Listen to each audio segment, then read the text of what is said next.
맡은 박하연이라고 하고요. 일단은 이렇게 방학 기간인데도 시간 내주셔서 너무 감사하고 저희가 일단은 한국어를 하시는 분도 계시고 하시는 분도 계신데 일단 그래서 저희가 교육은 영어로 할 거거든요. 영어로 진행을 한 다음에 저희가 가서 성수동 가서는 영어도 쓰고 한국어도 할 거지만 한번 저희가 영어로 어떤 걸 우리가 가서 놀기만 하는 건 아니잖아요. 그래서 어떤 한국의 역사가 있고 또 성수동에서 우리가 배울 게 뭐가 있는지 정도만 체크를 해주시면 될 것 같아요. 네, 시작을 해보도록 하겠습니다. Hello, we are K-Connectors who promote Korea to the world based on Korean studies. We are conducting activities to show various charms of Korea, linking to the history of Korea and the current state of Korea. So this time we are going to tour Seongsu-dong in Seoul and see the progress of Seoul in then and now. In particular, we are going to Seongsu-dong in Seoul. Seongsu-dong is famous for pop-ups or various foods or popular brands of pop-ups. So it is also a popular place for young people like us. So as you can see the picture, Seongsu-dong is like luxuries or like trendy place. So Seongsu-dong is really good for like young people. So however, many things happened before Seongsu-dong changed like this. We learn about Seongsu-dong through the history of Korea. So there are two keywords of the Seongsu-dong's history. First one is gentrification and second one is economic growth. Before we learn about this, we should learn history of our Korea. South Korea went through a war from 1950 to 1953. The 3-year war devastated the entire Korean peninsula. Korea was once one, but after this war was divided into what is now North and South Korea. So Korea was a very poor country at the time that had to live through the Korean War and receive aid from many other countries. So actually Korea's gross domestic product (GDP) was the lowest in the world at the time. However, the 새마을운동, a movement to develop rural areas, began in the 1970s. The government eliminated thatched houses in rural areas, built modern Western-style houses in rural areas, and supplied agricultural machinery also. In addition, the previously undeveloped dirt road was paved with asphalt or cement road, and electricity was developed also too. So, since then, in the 1970s, it has gradually overcome the consequences of war and began to develop by focusing on effort to petrochemicals or like this shipbuilding and electronic industries. So thus, Korea gradually became more and more economically developed. This graph shows Korean economic growth. As you can see, the 1910s to 2010s, after the war, Korea rapidly developed, as you can see in the graph. So in this way, Korea has made remarkable progress like this in a very short time, like more than 60 years. So people call it miracle on the Han River. 한강의 기적. You know? Yes, like that means it is a miracle of the Han River. But with this rapid development, there was a phenomenon that became a problem, especially in Seoul. That is what I just talk about gentrification. So what is gentrification? Gentrification is the transformation of neighborhood from low value to high value. It is viewed as a process of urban development in which a neighborhood or portion of city develops rapidly in a short period of time, often as a result of like urban renewal investment, like real estate investment. So this process is often marked by inflated home prices that bring in higher income residents and displace the neighborhood's previous residents. As Korea developed, this phenomenon occurred a lot, especially in Seoul. Seongsu-dong is one such example of gentrification in Seoul.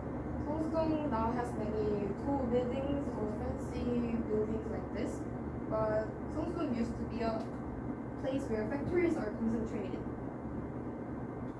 Seongsu has experienced gentrification since the mid-20s. At At the time, rents in Seongsu-dong were low, but for this reason, unique cafes or stores began to emerge. Eventually, as the surrounding commercial district developed and many outsiders came in, rents in Seongsu-dong increased rapidly. Native people who did business or lived in low rents were driven out without enjoying high rents, and now Seongsu has many pop-ups or cafes or popular brands. As such, undeveloped areas such as Seongsu-dong, when developed, gentrification continues to work. Gentrification has caused garbage problems or rent problem in many places in Seoul. Gentrification has now become one of the very important social problems in Korea. So, while visiting Seongsu-dong, it would be good to think about the history of economic growth of Korea and the gentrification. So, we are going to Seongsu-dong to see about the gentrification problems or the various culture of Korea. Then, shall we talk about the tour? Where should we go? First one is Daerimchang. This is very huge gallery and cafe. As I said before, there were a lot of factories in Seongsu. However, many factories stopped operating as manufacturing industry faces a crisis, and the area was developed. Daerimchang is one of the examples of the gentrification places. Daerimchang is like cafe, and another place is gallery. So created by reconstructing these abandoned factories. It is famous for its unique characteristics that are different from other cafes.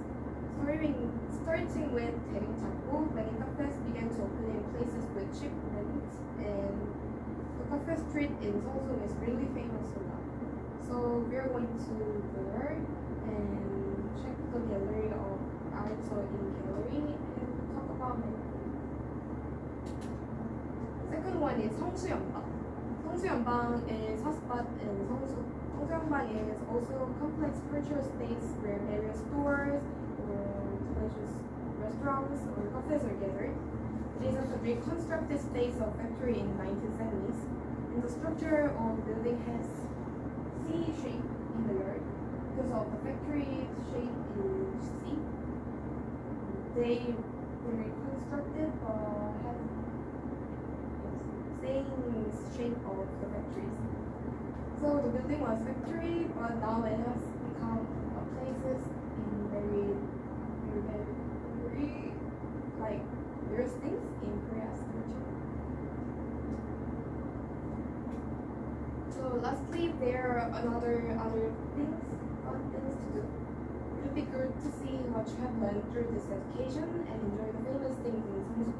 You can take pictures, or there are many clothes store, many popular brands, so you can check it out. And also Seongsu is famous for pop-ups, so if you can go, let's check the pop-ups. Schedule will be like this. It might be longer if we can have dinner together. So let's make the Seongsu station exit 3 at 2 p.m. in Friday. We're going to stand here, so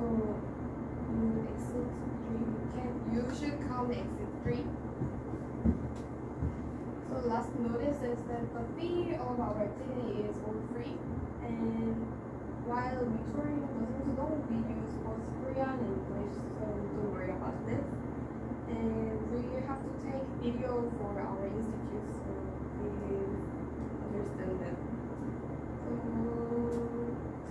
through this activity, we can learn the gentrification and Korean history and experience all the cultures that are popular in Korea now. As Korea and Seoul developed, the phenomenon of gentrification inevitably occurred. So in recent years, this phenomenon has increased a lot, especially in Seongsu. This is because cafes or popular pop-up stores has increased, and the government is implementing various policies to prevent this phenomenon. So gentrification is not only currently experienced in Seongsu, but is one of the social problems in Korea now. So along with the history of Korea's economic growth, you can learn about the gentrification. So let's hang out in Seongsu. Thank you for listening, and if you have any